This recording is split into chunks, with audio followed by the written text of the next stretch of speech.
மாண்புமிகு உறுப்பினர் ஷானவாஸ். மாண்புமிகு பேரவைத் தலைவர் அவர்களே, இந்த மானிய கோரிக்கை விவாதத்தில் பங்கேற்று பேசக்கூடிய வாய்ப்பை தந்தமைக்காக நான் நன்றியை தெரிவித்துக் கொள்கிறேன்.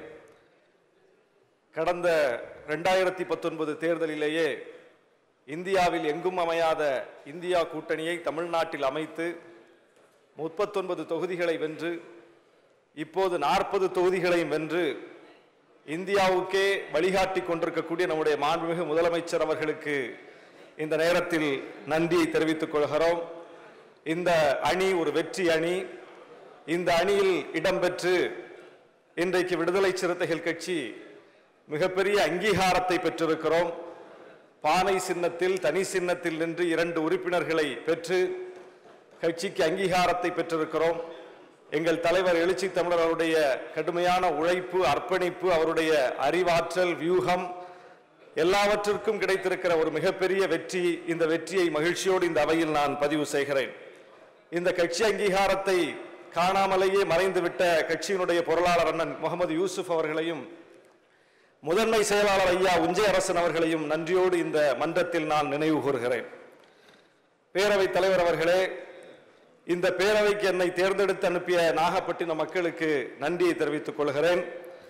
நாகப்பட்டினம் நகராட்சியில் தெருக்களில் கழிவுநீர் வழிந்தோடுவது, அதுபோல குடிநீரில் கழிவுநீர் கலப்பது, குப்பைகள் தேக்கம் உள்ளிட்ட பிரச்சனைகள் பெரும் பிரச்சனையாக இருக்கிறது.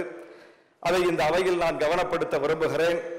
அதுபோல நாகை நகராட்சியின் கீழ் செயல்படுத்த வேண்டி கடந்த சட்டமன்ற கூட்டத்தொடரில் அறிவிக்கப்பட்ட புறநகர் பேருந்து நிலையம், அதுபோல நாகூர் ஆண்டவர் அரசு மருத்துவமனைக்கு புதிய கட்டிடம் உள்ளிட்ட பணிகள் இன்னும் தொடங்கப்படாமல் இருக்கிறது. அவற்றை விரைந்து தொடங்க வேண்டும் வலியுறுத்துகிறேன். நாகை நகராட்சியில் மாண்புமிகு நகராட்சித்துறை அமைச்சர், மாண்புமிகு பேரவைத் தலைவர் அவர்களே, மாண்புமிகு உறுப்பினர்கள் இதை கடந்த ஆண்டும் தொடர்ந்து வலியுறுத்தி வந்திருக்கிறார்கள். இந்த ஆண்டு அந்த மழைநீர் வடிகால்கள், அங்கு தண்ணீர் தேங்காத அளவுக்கு மழைநீர் வடிகால் கட்டுவதற்காக நிதி ஒதுக்கப்பட்டிருக்கிறது. புதிய பேருந்து நிலையம் அமைப்பதற்கான இடத்திலே கொஞ்சம் அறநிலைத்துறைக்கு சொந்தமான இடமாக இருக்கிறது. அவர்களோடு பேசி அந்த இடத்தை எடுக்க வேண்டியிருக்கிறது. குப்பைகளை பற்றி இங்கு சொல்லியிருக்கிறார்கள், அதையும் தேங்காமல் எடுக்கிறோம். ஆனால் நாகப்பட்டினம் அதற்காக முழுமையாக நிதி ஒதுக்கப்பட்டிருக்கிறது. விரைவில் இந்த பணிகள் தொடங்கும். நகராட்சித்துறைக்கு ஒரு நன்றி சொல்லுங்க. அடுத்து இந்த 3 டிமாண்ட்லயும் பேசுங்க, டைம் இல்லை. நாகப்பட்டினம் வரலாற்றிலேயே இனி தண்ணீர் பிரச்சனையே வராது என்கிற அளவுக்கு ஒரு பெருந்திட்டத்தை தந்திருக்கிறீர்கள். அதற்கு நெஞ்சார நன்றியை சொல்லுகிறோம். இந்த பிரச்சனைகளையும் விரைந்து சரி செய்து தர வேண்டும் என்று கேட்டுக்கொள்கிறேன். மிக முக்கியமாக நாகப்பட்டினம் 158 ஆண்டுகள் பழமையான நகராட்சி. நாகப்பட்டினம் மாவட்ட தலைநகரமாகவும் இருக்கிறது. தமிழ்நாட்டில் பெரும்பாலான மாவட்ட தலைநகரங்களை மாநகராட்சி ஆக்கி இருக்கிறீர்கள். நாகப்பட்டினத்தில் நாகூர் தர்கா இருக்கிறது, வேளாங்கண்ணி பேராலயம் இருக்கிறது, சிக்கல் சிங்காரவேலர் ஆலயம் இருக்கிறது, அதுபோல சிபிசிஎல் போன்ற பொதுத்துறை நிறுவனங்கள் இருக்கிறது. இவற்றையெல்லாம் கருத்தில் கொண்டு அந்த நகரை மேம்படுத்தக்கூடிய வகையில் மாநகராட்சியாக அதை தரம் உயர்த்த வேண்டும் என்று வேண்டுகோள் விடுக்கிறேன்.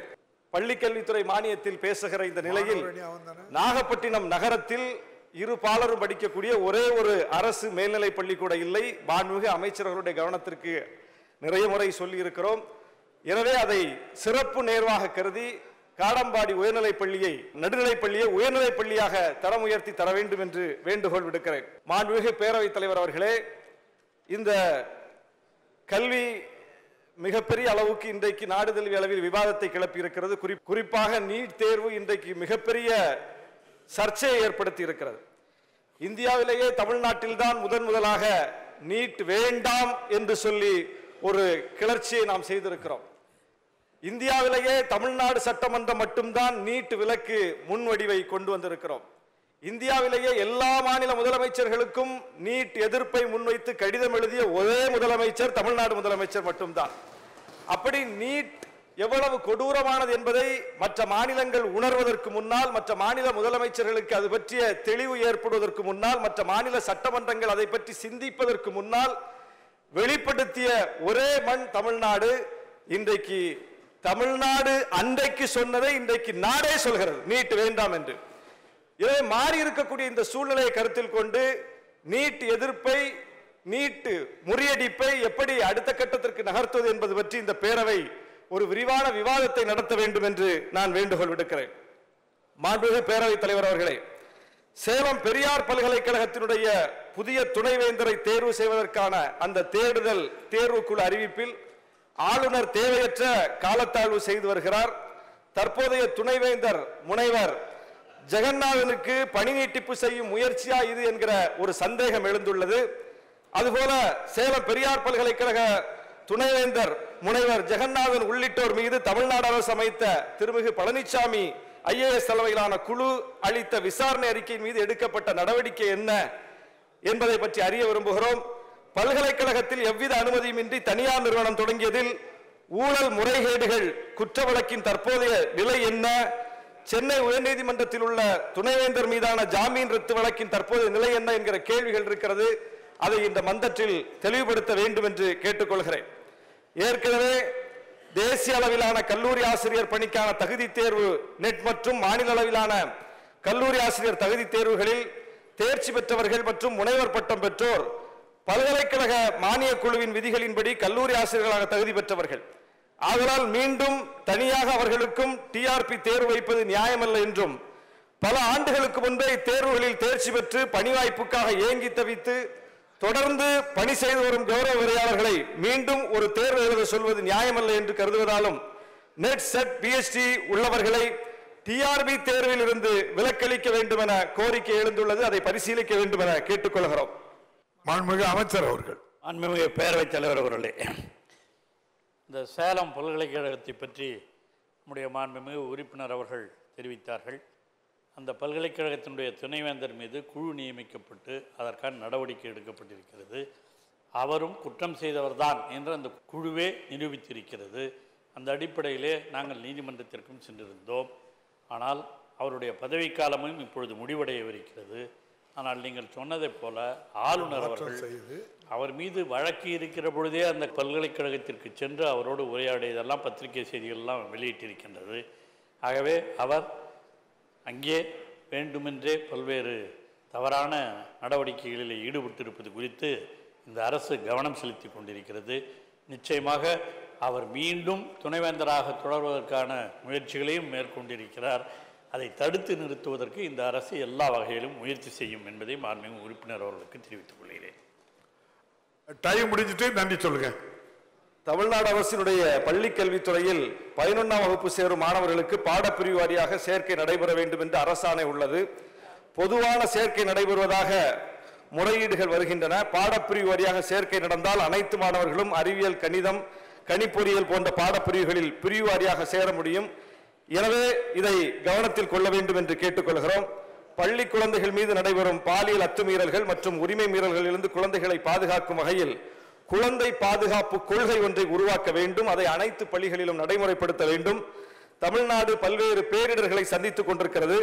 பேரிடர் மேலாண்மை மற்றும் காலநிலை மாற்றம் தொடர்பான பாட திட்டத்தை ஒன்றை உருவாக்கி அதை பள்ளிகளில் நடைமுறைப்படுத்த வேண்டும்.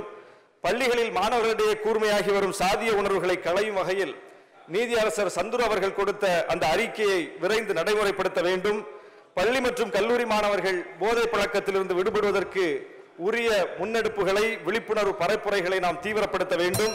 குறிப்பாக அரசு பள்ளிகளுக்கு வழங்கப்படும் நேரம் இல்லை. அரசு பள்ளிகளுக்கு வழங்கப்படும் திட்டங்கள் அது அரசு உதவி பெறும் பள்ளிகளுக்கும் விரிவுபடுத்தப்பட வேண்டும் என்று சொன்னோம். அந்த வகையில் காலை உணவு திட்டத்தை இப்போது விரிவுபடுத்தியிருக்கிறீர்கள். 7.5 விழுக்காடு உள்ளிட்ட மற்ற திட்டங்களையும் அரசு உதவி பெறும் பள்ளிகளுக்கு வழங்க வேண்டும் என்று கேட்டுக்கொள்கிறேன்.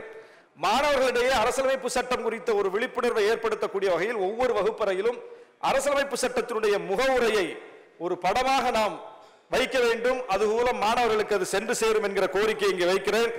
அதுபோல இந்த ஆண்டு பெரியாரின் பெருந்தொண்டர் மண்டல் நாயகர் ஐயா ஆணைமுத்து அவர்களுடைய நூற்றாண்டு. அவர் எழுதிய நூல்களை நாட்டுடைமையாக்க வேண்டும். அவருக்கு அந்த நூற்றாண்டு விழாவை அரசே முன்னெடுக்க வேண்டும் என்கிற ஒரு வேண்டுகோளை வைக்கிறேன்.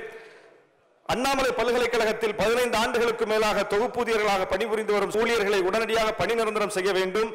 தமிழ்நாட்டில் உள்ள 12,000 பகுதி நேர ஆசிரியர்களை பணி நிரந்தரம் செய்ய வேண்டும். முத்தமிழறிஞர் கலைஞர் ஆட்சியில் 2010ஆம் ஆண்டில் சான்றிதழ் சரிபார்ப்பு பணி முடித்த சுமார் 1000 பட்டதாரி ஆசிரியர்களுக்கு உயர்நீதிமன்ற ஆணையின்படி அரசு பணி வழங்க வேண்டும்.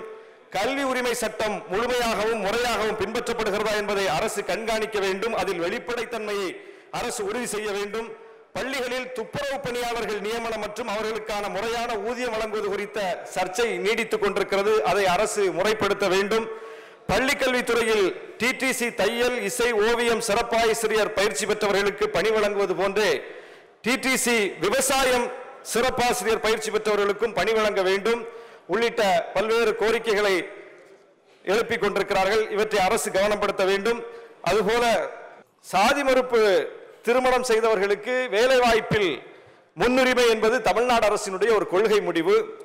ஆனால் இந்த திட்டம் வேலைவாய்ப்பு அலுவலகங்கள் மூலம் மேற்கொள்ளப்படும் பணி நியமனங்களுக்கு மட்டுமே பொருந்தும் என்ற காரணம் சொல்லப்பட்டு எம்ஆர்பி, டிஆர்பி மூலம் மேற்கொள்ளப்படும் பணி நியமனங்களில் இது முற்றாக புறக்கணிக்கப்பட்டுள்ளது. பெரும் அதிர்ச்சியை தருகிறது. எனவே ரெக்ரூட்மெண்ட் போர்டு எனப்படும் ஆள் சேர்ப்பு முகமைகள் உள்ளிட்ட அனைத்து பணி நியமன நடைமுறைகளிலும் இந்த சாதி மறுப்பு திருமண தம்பதியினருக்கு முன்னுரிமை வழங்க வேண்டும் என்கிற கோரிக்கை விடுக்கிறோம்.